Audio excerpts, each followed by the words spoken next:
નમસ્તે વિદ્યાર્થી મિત્રો, યુનિવર્સલ સ્કૂલ દ્વારા આયોજિત ઓનલાઈન લેક્ચરમાં આપ સૌનું હાર્દિક સ્વાગત છે. વિદ્યાર્થી મિત્રો, ધોરણ 3 માં આજે આપણે નવો યુનિટ ભણવાની શરૂઆત કરીશું. તો આજના લેક્ચરમાં આપણે યુનિટ નંબર 9 કે જેનું નામ છે વોટ આર ધોઝ. આપણે વોટ ઇઝ ધીસ યુનિટ 6 માં સેમેસ્ટર 1 માં શીખી ગયા હતા. હવે તમને ખબર જ છે કે જ્યારે કોઈ પણ પ્રશ્ન કોટથી પૂછેલો હોય એનો મતલબ કે ત્યારે આપણે શું કહેવાનું છે તો કે જે ચિત્ર આપેલું હોય એ ચિત્રમાં જે વસ્તુ છે એ વસ્તુના નામ કહેવાનું છે. બરાબર? વોટ ઇઝ ધીસ એ આપણને એક જ વસ્તુનું ચિત્ર આપેલું હતું અને પ્રશ્નના જવાબ આપતા હતા. તો આજના જે આ 9મું પાઠ છે એમાં તમને બહુવચનમાં એટલે કે એક કરતા વધારે વસ્તુઓના ચિત્ર હશે, પ્રશ્ન પણ બહુવચનમાં જ હશે અને આપણે જે જવાબ લખીએ છીએ એ પણ બહુવચનમાં જ હશે. હવે તમને ખબર જ છે કે જ્યારે વોટ વાળો પ્રશ્ન પૂછ્યો હોય તો એના જવાબ કઈ રીતે લખવા અને એના જવાબમાં શું આવે. તો વોટ થી પ્રશ્ન પૂછેલો હોય તો તમને કમ્પલસરી બાજુમાં એક ચિત્ર આપેલું હોય, એ ચિત્રનું તમારે ધ્યાનથી અવલોકન કરવાનું છે. એ કયું ચિત્ર છે એ તમારે ઓળખવાનું છે અને ઓળખ્યા બાદ એ ચિત્રના નામના આધારે તમારે પ્રશ્નનો જવાબ લખવાનો રહેશે. તો ચાલો આજના અભ્યાસની આપણે શરૂઆત કરીએ. તો સૌપ્રથમ તમને સૂચનામાં શું આપેલું છે? ચિત્ર જોઈ કૌંસમાં આપેલા શબ્દનો ઉપયોગ કરી પ્રશ્નોના ઉત્તર લખો. બરાબર? તમને ચિત્ર આવશે સાઈડમાં, એ ચિત્ર તમારે ધ્યાનથી જોવાના છે અને એના આધારે તમને જે આ બોર્ડ વાળા પ્રશ્નો પૂછ્યા છે એના જવાબ આપવાના છે. હવે ચિત્રમાં તમને જે વસ્તુ આપેલી હશે એ વસ્તુને તમે ઓળખી તો જાશો જ, પણ એ ઓળખ્યા બાદ તમારે એનું નામ આ બે કૌંસમાં ઓપ્શન આપેલા છે એ ઓપ્શનમાંથી એનું સાચું નામ ગોતીને તમારે એનો જવાબમાં ઉપયોગ કરવાનો રહેશે. તો ચાલો આપણે પહેલો ક્વેશ્ચન જોઈએ. હવે તમે પહેલો પ્રશ્ન જોશો એટલે પહેલા આપણે ચિત્ર તો જોવું જ પડશે. તો એ ચિત્ર તમારે એ સ્ક્રીન પર જોવા જોઈએ. એમાં તમને ત્રણ વસ્તુઓના એક સાથે ચિત્ર આપેલા છે. બરાબર? એ ત્રણે ત્રણ વસ્તુઓમાં જે પહેલું ચિત્ર છે એ બોક્સ જેવું લાગે છે. બીજા ચિત્રમાં ગ્લાસ છે અને જે નીચેનું ચિત્ર છે તેમાં હાથી આપેલા છે. બરાબર? તો આ ત્રણ ચિત્રનો ઉપયોગ કરીને તમારે આ ત્રણ પ્રશ્નોના જવાબ આપવાના છે. જો પહેલો ક્વેશ્ચન તો તમારે પહેલું ચિત્ર જોવાનું, બીજો ક્વેશ્ચન તો વચ્ચેનું ચિત્ર જોવો, લાસ્ટ ક્વેશ્ચન તો તમારે છેલ્લું ચિત્ર જોવાનું. બરાબર? તો ચાલો પહેલો ક્વેશ્ચન, વોટ આર ધોઝ. હવે તમને અહીંયા ધોઝ આપેલું છે તો તમને ખબર જ છે ધોઝ છે એ શું છે તો કે ધેટનું બહુવચન હતું. આપણે આગળના લેક્ચરમાં એકવચન વાક્યમાંથી બહુવચન વાક્ય શીખ્યા હતા. બરાબર? જેમાં આપણે ધેટનું શું કરતા હતા? ધોઝ કરતા હતા. તો વોટ આર ધોઝ એટલે પેલા શું છે? તો જોવો જોઈએ ધોઝ છે એટલે બહુવચન છે એનો મતલબ એ છે કે ચિત્ર એક જ નહીં હોય પણ ચિત્રની સંખ્યા કેવી હશે? વધારે હશે. તો તમે ઉપરનું ચિત્ર જુઓ, એમાં તમને પેલા શું આપેલું છે ચિત્રને ધ્યાનથી જોવું જોઈએ. તો કે બોક્સ આપેલા છે. કેટલા બોક્સ છે જોવા જોઈએ તો કે 3 બોક્સ છે. 3 બોક્સ છે એટલે સંખ્યા વધારે એટલે કેવું બની ગયું? બહુવચન બની ગયું. તો હવે બોક્સ છે, અહીંયા આપેલું છે બેગ્સ અને અહીંયા આપેલું છે બોક્સીસ. તો આપણે જવાબમાં કયા પ્રશ્ન શબ્દનો ઉપયોગ કરીશું? બોક્સીસનો. તો ચાલો જવાબ લખીએ. તો જે અહીંયા ધોઝ છે બરાબર, એને આપણે ક્યાં લઈ લેવાનું? અહીંયા પહેલા લઈ લેવાનું. તો અહીંયા હું ધોઝ લખી નાખીશ. પછી અહીંયા તમને આર આપેલું છે એ આર ને લઈ લેવાનું. તો આવી જશે આર. હવે વોટ એટલે શું છે તો આપણે ચિત્રનું નામ લખીશું. શું લખીશું? બોક્સીસ, જે ઓપ્શનમાં આપેલું છે. તો આપણો જવાબ પહેલો ધોઝ આર બોક્સીસ. જ્યારે આપણે યુનિટ 6 માં વોટ વાળા પ્રશ્ન પૂછેલા હતા ત્યારે તમને યાદ હોય તો આપણે જ્યારે ચિત્રનું નામ લખતા હતા ત્યારે નામની આગળ આર્ટિકલનો ઉપયોગ કરતા હતા. પણ અહીંયા આપણે અ બોક્સીસ એવું નહીં લખીએ. શા માટે? કારણ કે આર્ટિકલ ક્યારે લાગે? જ્યારે એક જ વસ્તુ હોય ત્યારે. અને અહીંયા તો બોક્સની સંખ્યા કેટલી છે? 3 છે. એટલે આપણે અહીંયા આર્ટિકલનો ઉપયોગ કરીશું નહીં. તો પ્રશ્ન પૂછ્યો તો વોટ આર ધોઝ, પેલું શું છે? તો ધોઝ આર બોક્સીસ, પેલા બોક્સ છે, બરાબર. ત્યાર પછીનો પ્રશ્ન વોટ આર ધીસ. હવે જો તમને અહીં આપેલું છે વોટ આર ધીસ આપેલું છે, બરાબર. તો હવે વિચારવું જોઈએ ધીસ છે શું છે? એકવચનનું રૂપ છે કે બહુવચનનું? એ બહુવચનનું સર્વનામ છે, THESE, બરાબર. એ દાર્શનિક સર્વનામ કહેવાય. THESE બહુવચનનું ધીસ અને THIS એ એકવચનનું ધીસ છે. એ તમને ખબર જ છે, બેનું ઉચ્ચારણ સેમ હોય પણ સ્પેલિંગ અલગ અલગ. આ બહુવચનનું ધીસ છે. તો વોટ આર ધીસ, આ શું છે? તેના માટે આપણે ચિત્ર જોવું પડશે. તો તમને ચિત્ર તમારી સામે જ છે. જો જોઈએ બીજા ચિત્રમાં તમને કઈ વસ્તુઓ આપેલી છે, તો તમે બધા ધ્યાનથી જોશો તો તમને શું દેખાય છે? એક ગ્લાસ છે, બરાબર. અને ગ્લાસ કેટલા છે? એક છે કે વધારે છે? તો ગ્લાસની સંખ્યા 5 છે. 5 ગ્લાસ છે એટલે બહુવચન બની જાય. તો આપણે ફક્ત ખાલી ગ્લાસ નહીં આવે પણ શું આવશે? ગ્લાસીસ. તો ચાલો ઓપ્શનમાં જુઓ, કપ્સ એન્ડ ગ્લાસીસ. તો આપણો સાચો જવાબ શું છે? ગ્લાસીસ. આ શબ્દનો ઉપયોગ કરીને આપણે પ્રશ્નનો જવાબ લખીશું. તો ચાલો લખીએ. જે રીતે અહીંયા ધોઝ હતું એને અહીંયા આપણે આગળ ધોઝ તરીકે જ લીધું, એમ અહીંયા ધીસ છે તો આપણે અહીંયા પણ શું લેવાનું? ધીસ જ લેવાનું રહેશે, બરાબર. છેલ્લે ધોઝ હોય તો પેલા ધોઝ આવે, છેલ્લે ધીસ હોય તો પેલા ધીસ આવશે. પછી આવશે આ. તમારે પ્રશ્નમાં છેલ્લેથી જવાબ લખવાની શરૂઆત કરવાની છે, બરાબર. છેલ્લેથી અહીંયા ધીસ આવી ગયું, અહીંયા આર આવી ગયું. હવે શું છે? વોટ. વોટ મીન્સ તો કે ચિત્રમાં કઈ વસ્તુ છે, વસ્તુનું નામ કહેવાનું છે. તો આપણો જવાબ કયો આવશે? ગ્લાસીસ. ચલો એને લખી નાખીએ. તો ધીસ આર ગ્લાસીસ, આ ગ્લાસો છે, બરાબર. વોટ આર ધીસ, આ શું છે? ધીસ આર ગ્લાસીસ, આ ગ્લાસો છે. ત્યાર પછીનો પ્રશ્ન જુઓ, વોટ આર ધોઝ. અહીંયા ફરીથી પાછું ધોઝ આવ્યું એટલે આપણા જવાબની શરૂઆત ક્યાંથી થશે? ધોઝ થી થશે, બરાબર. છેલ્લો શબ્દ ધોઝ તો જવાબની શરૂઆત ધોઝ થી, છેલ્લો ધીસ તો જવાબની શરૂઆત ધીસ થી. હવે પેલું શું છે? તો પેલા ચિત્ર જોવો જોઈએ. હવે કયું ચિત્ર જોવાનું? જે છેલ્લું ચિત્ર છે તે. હવે ચિત્રને ધ્યાનથી જોવો જોઈએ. તમને એનિમલ દેખાય છે, બરાબર. એ કયું એનિમલ છે? એલિફન્ટ છે, બરાબર. હાથી છે. કેટલા હાથી છે? એક કે બે? તો બે હાથી છે. તો એક હાથી હોય તો આપણે એલિફન્ટ કહીએ. એક કરતા વધારે એટલે કે બે હાથી છે તો સંખ્યા વધી ગઈ. તો એલિફન્ટ ને પણ આપણે શું કહેશું? એલિફન્ટ્સ. તો આપણને એનું નામ મળી ગયું. ચલો ઓપ્શનમાં જોવો જોઈએ તમને એલિફન્ટ્સ આપેલું છે. તો પેલું છે એલિફન્ટ્સ અને બીજું છે હોર્સીસ. તો આપણો સાચો જવાબ પહેલા જ આપેલો છે એલિફન્ટ્સ. તો ચાલો લખીએ. છેલ્લેથી ધોઝ પહેલા આવી જશે, પછી આવી જશે આર. હવે ચિત્રનું નામ આપણે શું નક્કી કર્યું? એલિફન્ટ્સ. તો ચાલો એને અહીંયા લખી નાખો. તો those R elephants. Vote are those, પેલું શું છે? ધોઝ આર એલિફન્ટ્સ, પેલા હાથીઓ છે. ચલો વિદ્યાર્થી મિત્રો, ત્યાર પછીના પ્રશ્ન આપણે જોઈએ. આજે આપણે ચિત્ર બધા જોઈએ છીએ એ ચિત્ર તમારી સાની અંદર જ આપેલા છે, બરાબર. એ જ ચિત્ર અને એ જ પ્રશ્ન છે. તો હવે ચિત્ર જોવો જોઈએ. તમને અહીંયા પણ ચિત્રમાં ત્રણ વસ્તુઓના ચિત્ર આપેલા છે. તેમાં પહેલું જે ચિત્ર છે ઉપરનું, એમાં કેળાનું ચિત્ર છે. એના પછી જે નેક્સ્ટ છે એમાં તમને કોઈ પક્ષી દેખાય છે, એ કયું છે? મરઘીનું ચિત્ર છે. અને લાસ્ટમાં તમને કઈ વસ્તુ દેખાય છે? તો કે પુસ્તકોનું ચિત્ર છે. તો ચાલો હવે આ ત્રણે ત્રણ ચિત્રનો ઉપયોગ કરીને આપણે આ ત્રણ પ્રશ્નના આન્સર આપવાના છે. તો question number 4, vote are this? This એટલે આ શું છે? તો ચિત્રમાં જોવા જોઈએ. આપણે પહેલું જે ચિત્ર છે એ જોવાનું છે. શું આપેલું છે ચિત્રમાં? કેળાનું ચિત્ર છે.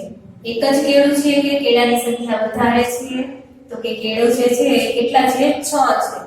એટલે આપણે એક કેળું હોય તો બનાના કહીએ, સંખ્યા વધારે છે એટલે બનાનાસ. તો ચાલો ઓપ્શનમાં જોઈએ. બનાનાસ આપેલું છે. તો તો પેલું છે બનાનાસ એન્ડ બીજું છે ચીલીઝ. ચીલી એટલે શું થાય? મરચું, બરાબર? તો આપણને પેલો જે ઓપ્શન આપેલો છે એ જ આપણો સાચો જવાબ છે. તો ચાલો વાક્ય બનાવીએ. છેલ્લે જે ધીસ છે એને અહીંયા લઈ લ્યો. તમને ખબર જ છે પ્રશ્નના જવાબની શરૂઆત આપણે છેલ્લેથી કરવાની છે. તો ધીસ ને અહીંયા લઈ લેવાનું, પછી આવશે આર. તો આર ને અહીંયા લખી નાખો. This R. હવે વોટ એટલે ચિત્રનું નામ કયું સિલેક્ટ કર્યું? બનાનાસ. તો ચલો અહીંયા લખી નાખો.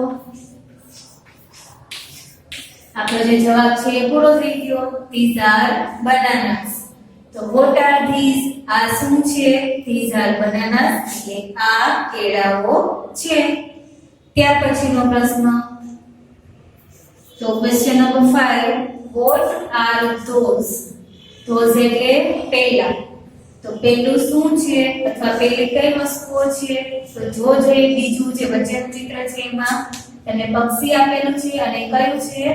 મરઘીનું ચિત્ર છે, બરાબર? તો મરઘી છે ને ઇંગ્લિશમાં શું કહેવાય? હેન. હવે એક હોય તો હેન કહેવાય, પણ અહીંયા તો ત્રણ છે એટલે આપણે શું કહેશું? હેન્સ. તો ઓપ્શનમાં જો ક્રોસ એન્ડ હેન્સ. ક્રો એટલે શું થાય? કાગડાઓ, અને હેન એટલે મરઘી. તો આપણો સાચો જવાબ છે હેન્સ. તો ચાલો છેલ્લેથી જવાબ લખીશું. તો અહીંયા આપણે પેલા ધીસ લેવાનું નહીં, અહીંયા ધોઝ છે એટલે આપણે અહીંયા પેલા ધોઝ લેશું, બરાબર? પછી શું આપેલું છે જો જોઈએ? આર. તેને અહીંયા લખી નાખો. Those are. તો ધોઝ આર. હવે ચિત્રનું નામ લખવું. વોટ આવે ત્યારે આપણે ચિત્રનું નામ લખવાનું. કયું ચિત્ર છે? મરઘીનું. એટલે ઓપ્શનમાંથી આપણે હેન્સ લેશું. તો those are hens. What are those? પેલું શું છે? તો ધોઝ આર હેન્સ એટલે પેલી મરઘીઓ છે. ત્યાર પછી વોટ આર ધીસ? ચલો અહીંયા આપણને શું આપેલું છે? છેલ્લે ધીસ આપેલું છે એટલે આ શું છે? હવે ચિત્રમાં જુઓ. હવે કયું ચિત્ર જોશો? છેલ્લું ચિત્ર. તો ચિત્રને ધ્યાનથી જોશો તો તમને કઈ વસ્તુ લાગે છે? તો કે કોઈ બુક હોય એવું તમને દેખાય છે, બરાબર? એક બુક હોય તો એને આપણે બુક કહીએ, પણ અહીંયા તો બુક કેટલી છે? 5 છે. તો આપણે ખાલી બુક નહીં પણ શું કહેશું? બુક્સ. તો હવે ઓપ્શનમાં જુઓ બુક્સ એન્ડ બેગ્સ. તો આપણો સાચો જવાબ છે બુક્સ. તો ચાલો વાક્ય રચના બનાવીએ. તો છેલ્લે જે ધીસ છે તેને અહીંયા આગળ મૂકી દો. છેલ્લે જે ધીસ હતું એને અહીંયા આગળ લઈ લેવાનું. પછી છે અહીંયા આર. તો એને અહીંયા લખી નાખો. હવે વોટ એટલે આપણે ચિત્રનું નામ. કયું છે ચિત્ર? બુક્સ. તો these are books. What are these? આ શું છે? These are books એટલે આ પુસ્તકો છે. એક વસ્તુ તમારે ખાસ ધ્યાનમાં રાખવાની કે તમે ચિત્ર જોઈ અને ઓપ્શનમાંથી ખાલી books લખી નાખો તો તમારો જવાબ કેવો ગણાય? ખોટો. કારણ કે તમને જે પ્રશ્ન પૂછ્યો છે, બરાબર, એ પ્રશ્નનો આપણે આજે આ રીતે જવાબ લખીએ છીએ એ વાક્ય રચના પ્રમાણે તમારે જવાબ લખવાનો હોય. આમાંથી ફક્ત તમને ખાલી નામનો ઉપયોગ કરીને વાક્ય રચના કઈ રીતે બનાવવી એ પ્રમાણે તમારે જવાબ લખવાનો છે. ખાલી ચિત્રનું નામ લખશો તો તમારો જવાબ ખોટો. આ રીતે આખી વાક્ય રચનામાં જવાબ લખવાનો, તો જ તમને એના પૂરા માર્ક્સ મળે અને તમારો જે જવાબ છે કેવો ગણાય? સાચો ગણાય. ચાલો ત્યાર પછી આપણે 7મો પ્રશ્ન જોવાનો છે. એ પહેલા આપણે ચિત્ર જોઈએ. તો જો ચિત્ર, એમાં પણ તમને 3 વસ્તુઓ દેખાય છે. પહેલું જે ચિત્ર છે એમાં કેરીઓનું ચિત્ર છે. પછી જે દેખાય છે વચ્ચેનું ચિત્ર એમાં દડાનું ચિત્ર છે. અને લાસ્ટમાં શું આપેલું છે? તમને પતંગો આપેલી છે, બરાબર? તો હવે આ ત્રણેય ચિત્રનો ઉપયોગ કરીને આપણે પહેલાની જેમ જવાબ લખીશું. તો ચાલો પહેલો question. Vote are this? This એટલે આ શું છે? તો આપણે પહેલો ક્વેશ્ચન છે એટલે પહેલું ચિત્ર જુઓ. તમને તેમ શું દેખાય છે? તો કે કેરી છે. કેરી છે અને અંગ્રેજીમાં શું કહેવાય? મેંગો. પણ એક કેરી હોય તો આપણે મેંગો કહીએ, પણ અહીં કેરીની સંખ્યા કેટલી છે ગણો જોઈએ. તો આપણને 4 કેરીઓ દેખાય છે, બરાબર? તો 4 છે એટલે મેંગોસ. તો ચાલો આપણે જવાબ લખીએ. પેલા ઓપ્શનમાંથી મેંગોસ એન્ડ એપલ્સ. તો આપણો સાચો જવાબ કયો હતો? મેંગોસ. હવે જવાબ લખીએ તો અહીંયા તમે છેલ્લે ધીસ આપેલું છે તો એને ક્યાં લઈ લેવાનું? આગળ. પછી કોણ આપેલો છે? આર. તો અહીંયા લઈ લઈશું આપણે આર. હવે વોટની જગ્યાએ ચિત્રનું નામ. તો ચિત્રનું નામ શું લખવાનું છે? આપણે મેંગોસ. ચિત્રમાં જે વસ્તુઓ છે એ વસ્તુનું નામ. તો અહીંયા આપણે લખીશું મેંગોસ. તો these are mangoes. હવે તમે અહીંયા જોશો તો તમને દરેક જગ્યાએ પ્રશ્નના જવાબમાં to be ના રૂપ તરીકે આર આપેલું છે. હવે તમને ખબર જ હશે કે આર શા માટે આવે? કારણ કે આપણને જેટલી પણ વસ્તુ આપેલી છે તે વસ્તુ કેવી છે? વધારે છે. બે કે તેથી વધારે હોય તો શું ગણાય? બહુવચન ગણાય. તો વસ્તુ વધારે બહુવચન છે એટલે to be નું રૂપ પણ કયું આવે? આર આવે. કારણ કે આપણે બહુવચનના વાક્ય શીખીએ છીએ. બરાબર? તો what are these? આ શું છે? these are mangoes એટલે આ કેરીઓ છે. ત્યાર પછીનો પ્રશ્ન what are those? those એટલે પહેલા શું છે? જો જોઈએ તો બીજું ચિત્ર જુઓ એમાં તમને શું દેખાય છે? તો કે દડા છે. તો દડો હોય એને ઇંગ્લિશમાં શું કહેવાય? બોલ. હવે એક હોય તો આપણે બોલ કહીએ પણ અહીંયા દડા કેટલા છે? 3. એટલે આપણે બોલ નહીં પણ શું કહીશું? બોલ્સ. તો ચાલો આપણો પહેલો ઓપ્શન આપેલો છે એગ્સ એન્ડ બોલ્સ. એગ એટલે શું થાય? ઈંડું અને બોલ્સ એટલે દડાઓ. તો આપણો સાચો જવાબ કોણ આવશે? બોલ્સ. તો હવે આપણે વાક્ય રચનામાં જવાબ લખવાનો છે. ખાલી ચિત્રનું નામ જ લખવાનું નથી કારણ કે આપણે જવાબ કેવો ગણાય? ખોટો. તો ચાલો વાક્ય રચના કઈ રીતે બનાવવાની? તો કે પ્રશ્નમાં છેલ્લેથી અહીંયા ધોઝ આપેલું છે એટલે આપણે અહીંયા ધોઝ મૂકી દઈશું. પછી અહીંયા આર છે તો અહીંયા આર લખો. બરાબર? હવે ચિત્રમાં કઈ વસ્તુઓ છે? બોલ. તો આપણે અહીં લખી નાખશું બોલ્સ. તો આપણો જવાબ થઈ ગયો those are balls. Vote are those? પેલા શું છે? તો ધોઝ આર બોલ્સ એટલે પેલા દડાઓ છે.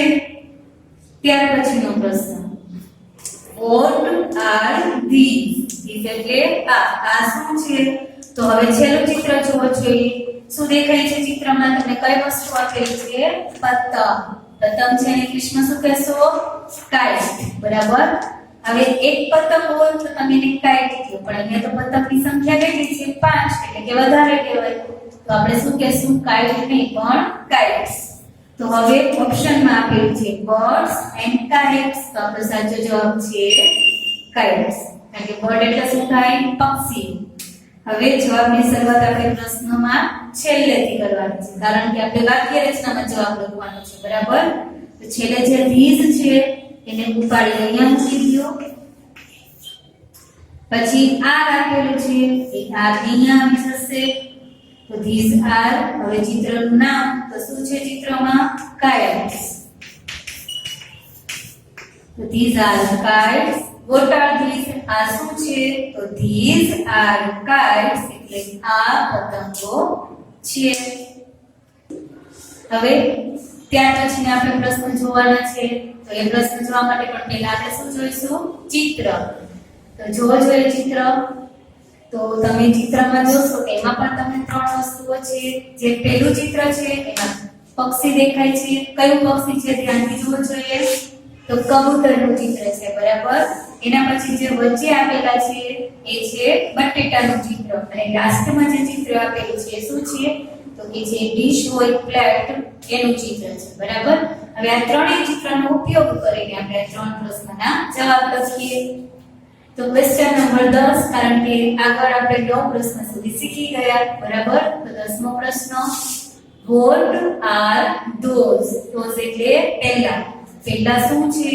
તો જોવો જોઈએ આપણે પહેલું જ ચિત્ર જોવાનું છે. તમને ખબર છે તો પહેલા ચિત્રમાં તમને કબૂતર દેખાય છે. હવે કબૂતર છે એને ઇંગ્લિશમાં તમે શું કહેશો? પિંજણ કહેશો. બરાબર? પણ કબૂતરને પિંજણ પણ કહેવાય અને ડવ પણ કહેવાય. બરાબર? ડોગ એટલે પણ કબૂતર થાય અને પિંજર એટલે પણ કબૂતર થાય. તો એક કબૂતર હોય તો એને આપણે ડવ કહીએ. એક કરતા વધારે હોય તો ડવ્સ. એવી જ રીતે પિંજર કહેવાનું હોય તો એક કબૂતર હોય તો આપણે પિંજર કહીએ. અહીંયા 4 કબૂતર છે એટલે આપણે પિંજન્સ કહેશું. હવે ઓપ્શનમાં જોઈએ આપણને ડવ આપેલું છે કે પિંજન્સ આપેલું છે. તો જો ઓપ્શનમાં doves and ducks. તો ડવ એટલે શું થાય? કબૂતર. તો આપણો પહેલો જે ઓપ્શન છે એ સાચો જવાબ કહેવાય. પછી આપેલું છે ડક એટલે શું થાય? બતક. બરાબર. પણ અહીંયા આપણને બતકનું ચિત્ર નથી આપેલું એટલે આપણો આ ઓપ્શન છે એ કેવો કહેવાય? ખોટો. હવે આપણે જવાબ લખવાનો છે શબ્દનો ઉપયોગ કરીને. તો what are those? જવાબની શરૂઆત આપણે છેલ્લેથી છે those છે ત્યાંથી કરીશું. અહીંયા those છે એટલે પહેલા આપણે those મૂકીએ. પછી આપેલું છે are તો અહીંયા લખવું are. હવે ઓપ્શનમાંથી આપણે શું ચૂઝ કર્યું છે? doves. તો અહીંયા લખવું doves. તો those are doves. What are those? પેલા શું છે? તો those are doves એટલે પેલા કબૂતરો છે. ત્યાર પછી what are these? these એટલે આ શું છે? હવે બીજું ચિત્ર જોવું જોઈએ. ચિત્રમાં તમને શું દેખાય છે? બટેટું. બરાબર. એક બટેટું હોય તો એને પોટેટો કહેવો, પણ અહીંયા કેટલા છે? 4 બટેટા છે એટલે આપણે શું કહેશું એને? પોટેટો નહીં પણ પોટેટોસ. હવે ઓપ્શનમાં જુઓ પોટેટોસ એન્ડ ટોમેટોસ. તો આપણો સાચો જવાબ છે પોટેટોસ. તો ચાલો હવે આપણે વાક્ય રચના બનાવવાની. કારણ કે ખાલી પોટેટોસ મૂકીએ તો આપણો જવાબ ખોટો ગણાય. તો ચાલો જવાબ લખીએ. છેલ્લે જે ધીસ છે એને ઉપાડીને આગળ મૂકી દો. પછી આવશે આર. હવે ઓપ્શનમાંથી જવાબ લખો તો શું મળ્યું? પોટેટોસ.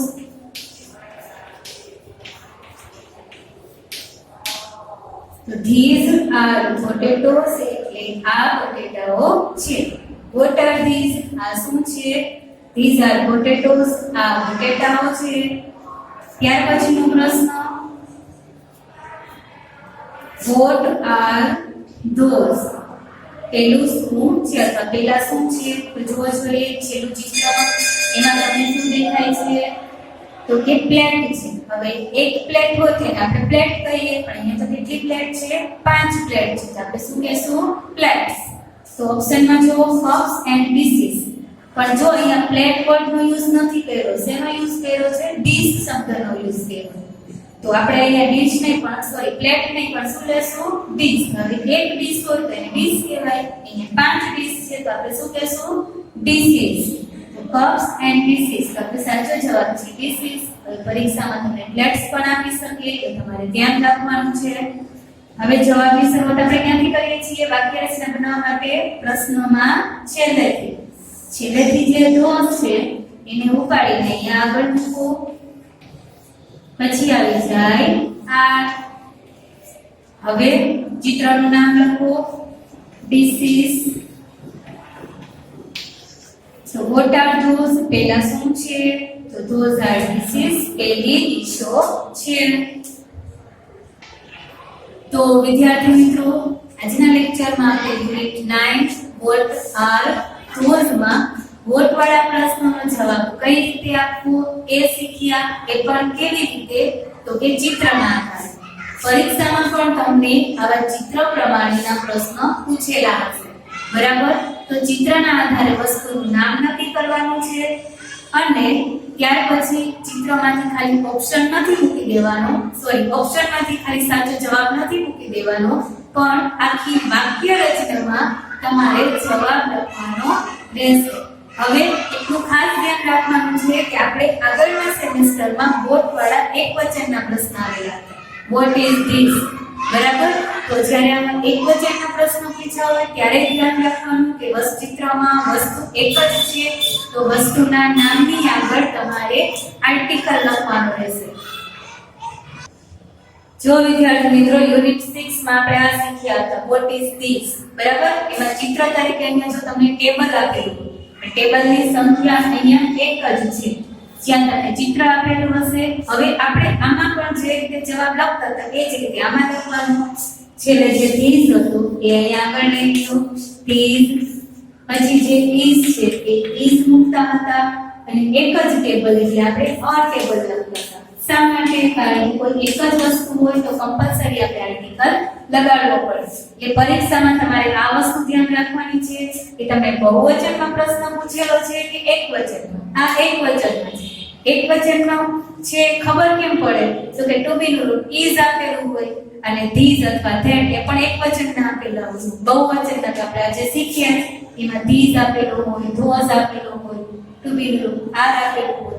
એટલે તમારે ધ્યાન શું રાખવાનું છે કે જ્યારે તમે ચિત્રનું નામ લખો છો અને ચિત્રમાં વસ્તુ એક જ છે તો કમ્પલસરી ચિત્રના નામની આગળ આર્ટિકલ મૂકવો. હવે જ્યારે બહુવચનમાં પ્રશ્ન પૂછ્યો છે ત્યારે તમે જવાબ બહુવચનમાં લખશો ત્યારે વસ્તુની સંખ્યા વધારે હશે એટલે તમારે ચિત્રના નામની આગળ કોઈ પણ આર્ટિકલ લખવાની જરૂર નથી. આ બંને વસ્તુ ધ્યાન રાખવાની છે. એની સાથે સાથે તમારે તમારી સ્વાની અંદર જ અંગ્રેજીની સ્વામાં યુનિટ 6 આપેલો જ છે. આપણે એનો અભ્યાસ પણ કરેલો છે તો એ વિડિયો પણ જોઈ લેવાનો ફરીથી એક વખત અને સ્વામાંથી પણ આ પ્રશ્નો એક વખત જોઈ લેવાના. અને આજના જે આપણે 12 પ્રશ્નો શીખ્યા બરાબર એ સ્વાની અંદરના છે. તો આજે શીખ્યા છો એટલે તમારે એક વખત સ્વાની અંદર જોઈને મોઢે લખવાનો પ્રયત્ન કરવાનો છે. તો આ સાથે જ આપણે આજનો લેક્ચર